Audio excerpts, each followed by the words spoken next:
జై శ్రీమన్నారాయణ. శ్రీకృష్ణ శరణం మమ.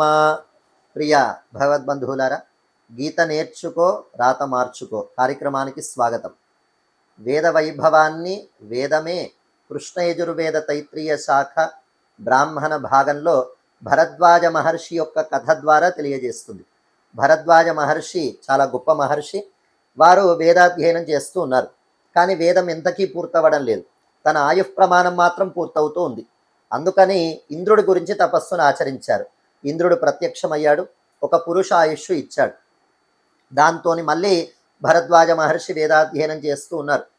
వేదం మళ్ళీ పూర్తవడం లేదు, ఆయుః ప్రమాణం మాత్రం పూర్తవుతుంది. రెండవసారి తపస్సు చేశారు, మళ్ళీ మూడవసారి తపస్సు చేశారు. ఇలా 3 సార్లు కూడా పురుషాయుష్ని ఇంద్రుడు అనుగ్రహంగా ఇచ్చాడు. ఇక 4వసారి ఇంద్రుడు ప్రత్యక్షమై భరద్వాజ యత్తే చతుర్థమాయుర్దద్యాం కిమేనేన కుర్యా ఇతి అని ప్రశ్నించాడు. భరద్వాజ మహర్షి, ఇప్పటి వరకు మీకు 4 పురుషాయుష్యులు ఇచ్చాను వేదాధ్యయనం చేయడానికి, ఎంత అధ్యయనం చేశారు అని ప్రశ్నించాడు. బ్రహ్మచర్యమేవైనేనచరేయమితి హోవాచ. స్వామి, నేను కూడా అధ్యయనం చేస్తూ ఉన్నాను, బాగానే చేశాను అని అనుకుంటున్నాను, ఎంత పూర్తయిందో నాకు తెలియదు అని సమాధానం ఇచ్చాడు భరద్వాజ మహర్షి. ఇంద్రుడు ఒక 3 పర్వతాలని చూపించాడు. తగుం హత్రీన్ గిరిరూపాన విజ్ఞాతానివ దర్శయాన్ చకార తేషాగుం హైకైకస్మాన్ ముష్టినాదదే భరద్వాజేత్యామంత్రియా. 3 పర్వతాలని చూపించి ఆ 3 వేద పర్వతాలలో ఆ పర్వతం దగ్గర ఉండేటువంటి మట్టిని తీసుకొని ఈ పిడికిలితోని ఇలా తీసుకొని ఇలా వేశాడు.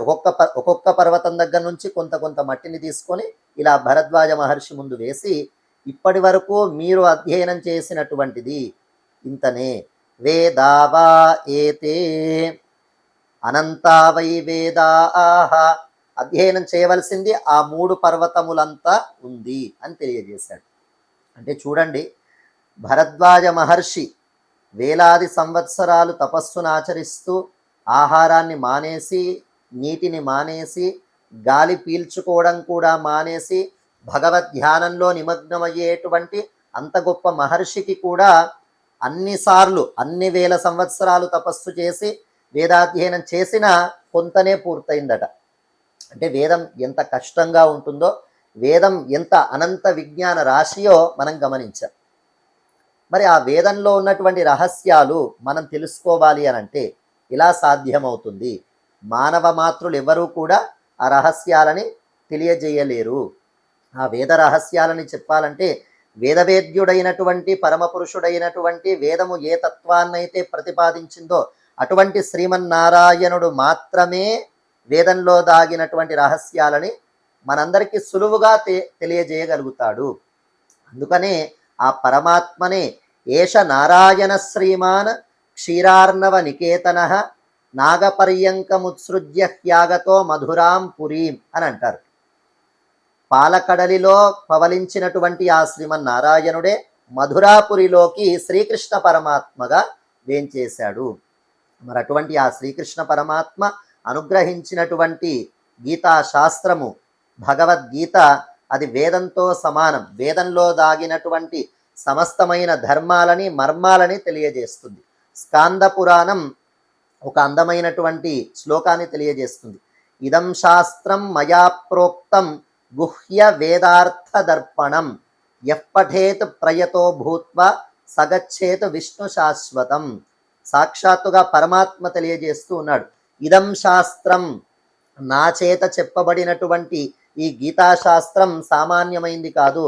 గుహ్య వేదార్థ దర్పణం, వేదంలో దాగినటువంటి సమస్తమైనటువంటి అర్థములని ప్రతిబింబించేటువంటి ఒక అందమైన దర్పణం, వేద అర్థాలని సాక్షాత్కరింపజేసేటువంటి ఒక అందమైనటువంటి అద్దం లాంటిది అని స్వామే స్వయంగా తెలియజేస్తూ ఉన్నాడు. కనుక ఆ వేద రహస్యాలని సాక్షాత్తుగా పరమాత్మనే శ్రీకృష్ణునిగా ఆవిర్భవించి మనందరికీ సులువుగా 700 శ్లోకాలలో 18 అధ్యాయాలలో మనకి అనుగ్రహించాడు. మరి ఆ శ్రీకృష్ణ పరమాత్మ సాక్షాత్తుగా శ్రీమన్నారాయణుడే అనే విశ్వాసాన్ని కలిగి మనమంతా ఉండాలి. సాక్షాత్తుగా శ్రీమన్నారాయణుడు తప్ప ఆ వేద రహస్యాలని అంత సులువుగా ఎవరు తెలియజేయగలుగుతారు? మిగతా కొన్ని శాస్త్రాలలో శ్లోకాలని చూస్తూ ఉంటే చాలా కఠినంగా అనిపిస్తూ ఉంటాయి.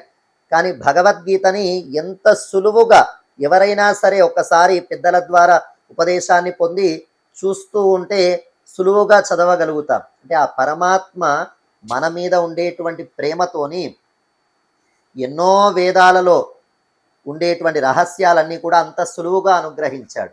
ఏచ వేదవిదో విప్రాహ ఏచ అధ్యాత్మ వైదుష తే వదంతి మహాత్మానం కృష్ణం ధర్మం సనాతనం. వేదాన్ని అధ్యయనం చేసినటువంటి మహానుభావులు, వేద జ్ఞానం కలిగినటువంటి మహానుభావులంతా ఏచ అధ్యాత్మ వైదుష ఆధ్యాత్మిక జ్ఞానాన్ని పొందినటువంటి సిద్ధులంతా కూడా తే వదంతి మహాత్మానం కృష్ణం ధర్మం సనాతనం. సనాతనమైనటువంటి ధర్మం ఎవరో కాదు, శ్రీకృష్ణ పరమాత్మని అంటూ తెలియజేస్తారు. మనమంతా కూడా సనాతన ధర్మం అంటూ ఉంటాం. సనాతనము అంటే శాశ్వతము అని అర్థం. మరి శాశ్వతమైన ధర్మం ఏమిటి? వేద ధర్మము. ఎందుకంటే వేదం ఎవరు రచించింది కాదు, వేదం అపౌరుషేయం, పరమాత్మ యొక్క శ్వాస నుంచి ఆవిర్భవించింది. లోకంలో ఉన్నటువంటి అందరినీ ఉజ్జీవింపజేయడం కోసమని పరమాత్మ ద్వారా ఆవిర్భవించిందే వేదం. కనుక అటువంటి వేద ధర్మమే సనాతన ధర్మం. అటువంటి వేదంలో చెప్పబడినటువంటి సమస్త రహస్యాలని తెలియజేసేదే భగవద్గీత. కనుక ఆ భగవద్గీతని తెలియజేస్తూ భగవద్గీతాసు ఉపనిషత్సు బ్రహ్మ విద్యాయాం యోగశాస్త్రే అంటూ 3 విశేషణాలను తెలియజేస్తూ ఉంటారు. భగవద్గీత సాక్షాత్తుగా ఉపనిషత్తు, అది బ్రహ్మ విద్య, అది యోగశాస్త్రం. భగవద్గీత అనే పేరు ఎందుకు ఏర్పడింది? అసలు ఉపనిషత్ అంటే ఏంటి? బ్రహ్మ విద్య అంటే ఏంటి? యోగశాస్త్రం అంటే ఏంటి? ఇవన్నీ రహస్యాలని మళ్ళీ మనం తెలుసుకుందాం.